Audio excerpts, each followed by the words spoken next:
good people of the world. My name is Crys'Dawna. Welcome to my YouTube channel. If you are new here, hit the subscribe button. If you're not new here, welcome back, friends and family. Today, we are going to be making over this pine sofa table. It's gonna be kind of a simple thing, but we are going to be creating some texture and using some stamps. So we're gonna be using Pureco, which is a paint out of Australia. She does have a texture finish that we're going to be using to create some texture and layers. We'll be using a couple different colors. And then we are going to finish it all off with some Redesign with Prima's Clearly Aligned Decor stamps. So we're going to be using Redesign with Prima's Clearly Aligned Decor stamps. We're going to be using Bohemian Dreamer, and we are going to try to take this boring sofa table into something that is fun and is an entryway piece. If you guys want to see that, stay here. The first thing I did was I stripped the top of this piece, but I used my 5-inch Random Orbital by Surf Prep. I really like this sander because it rips the finishes off tops of pieces when I just want to sand and get it off. So this piece was pine and it didn't have a very thick finish, so I just went in with my orbital sander and I started with a 120 grit, and then after I was done I went over the entire thing with a 220 grit.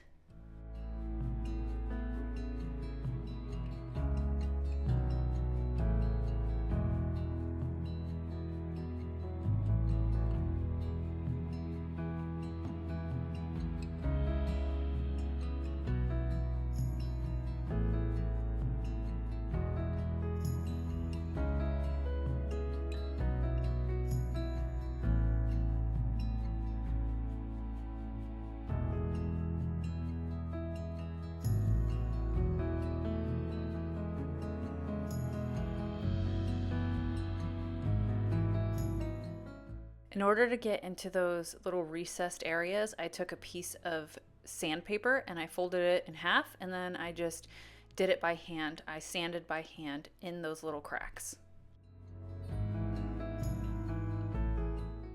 We're going to be using Pureco's chalk line today, and we're going to be using Peacock, Ochre, Macadamia, and then we are going to be using their texture finish. And I'm going to be mixing a few different colors in there. But first, I removed all the hardware and I'm still going to clean this piece.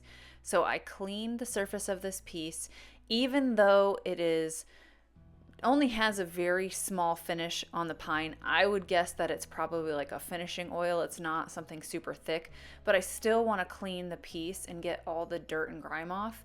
And then once it's dry, I go in and I put a layer of the Peacock on the entire piece.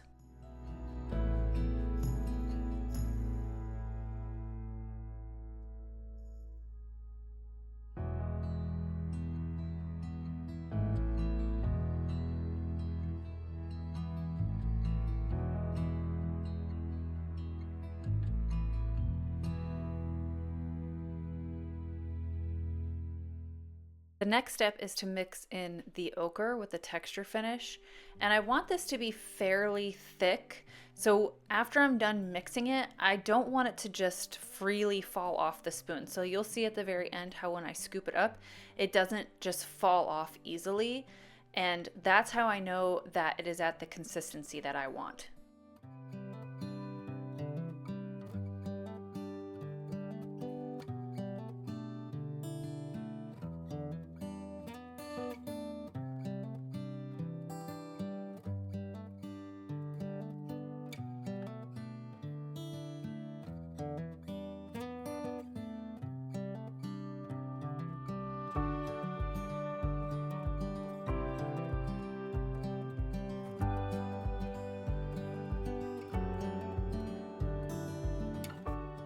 Once I have these mixed, I am going to take a cheap chip brush and I am going to stipple it in the corners of those panels, because when I expose this later on, I do want some of that yellow popping through just to add another pop of character.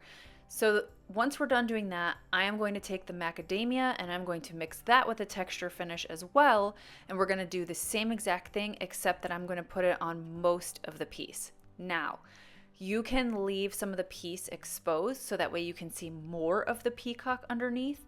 And so after we're done doing this and after we're done putting the texture finish on with the ochre and the macadamia, we're going to allow it to completely dry.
Once everything is dry, I am going to go over this with a layer of Reef. So Reef is a little bit lighter than Peacock, and it's going to add another layer of dimension. So we want to make sure that we have a pretty solid coat of it over top of everything, and we're going to allow it to fully dry before we start pulling it back.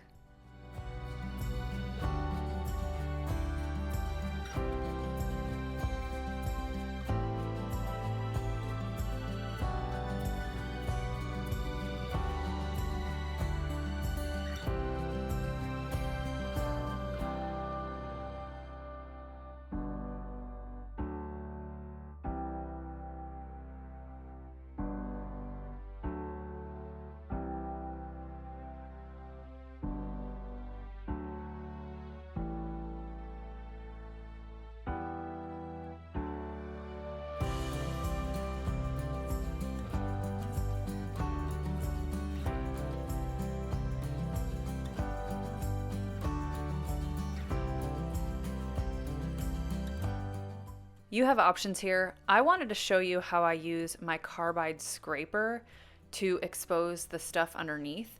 And so a lot of times what people do is they use either plastic or metal scrapers, or you can use sandpaper, you can use an electric sander to do this, but I like to do the carbide scraper because then I can pull back just a little bit more like this and expose the wood, so it gives it an even more authentic aged look.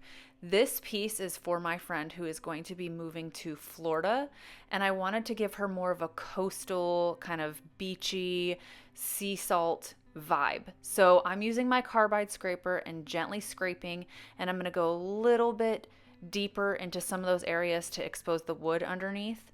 And then this one is the same. It's a carbide scraper, but it's a little bit thinner, so it goes right perfectly in those little recessed areas.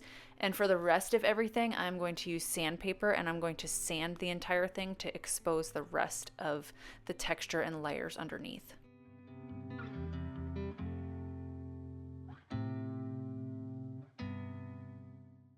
I want to use a stamp by Redesign with Prima. These are their clearly aligned decor stamps. And I want to add just another pop of character on here. I'm going to use their Decor ink in white. And this is a semi-permanent ink. So it does best over top of a matte kind of chalky base. And so we're going to dab this ink on to the stamp, and I'm going to put it directly over top of the dried paint. Then once it's dry, I'm going to give it probably about 30 minutes and allow it to completely dry and set. And then I am going to go over it with a polyacrylic, because you really want to make sure that you are sealing this in because it's semi-permanent. Now, I'm going to give you a tip of advice. Do not go over this with wax because you're going to smear it. So the best way to seal these with this ink is to use a polyacrylic on here. And so I'm going to stamp this all on the inside. Now, you may not be able to see the stamp right now, but this paint will darken once we seal it, and then you'll be able to see it a little bit better. So I'm just lining up this stamp, and I'm going to push it down gently, and we're going to push it in there so we have the white stamp. And again, right now it looks kind of subtle, but after about a half an hour, we're going to come back and we are going to seal it, and you're going to see right here how the paint darkens, and you can see that white against that Peacock and that Reef a lot better.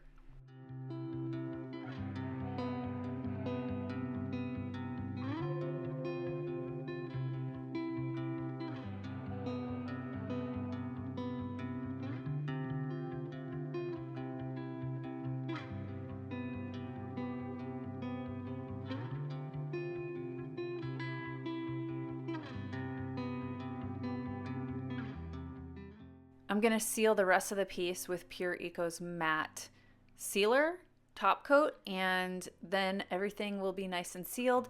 And then we're going to go in on the top, and we are going to stain the top with one of Pureco's gel stains, which is a stain, a glaze, all in one, and it's self-sealing.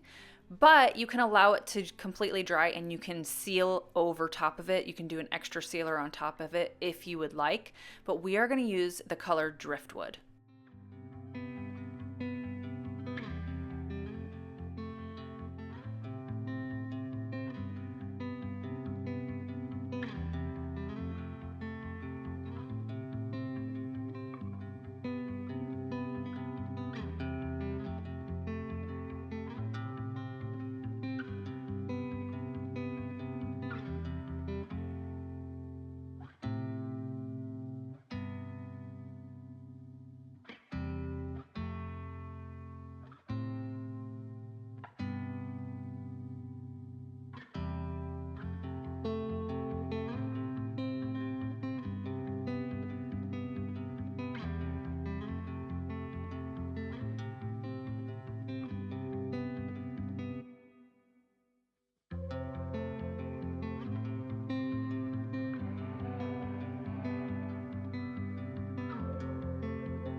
Okay everybody, this piece is done, this video is done. I'm gonna apologize right now. I forgot to do my outro, and I just got done working out. That's part of taking care of yourself, guys. Make sure that you are taking care of yourself.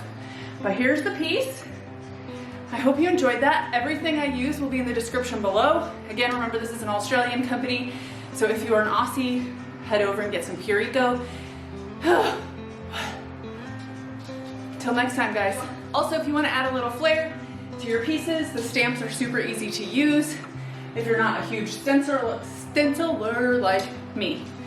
Okay, everybody, have a great weekend, and I'll see you later. Bye. Hey, darling, can I tell you what's been on my mind? Sick and tired of the 9 to 5 in the city life.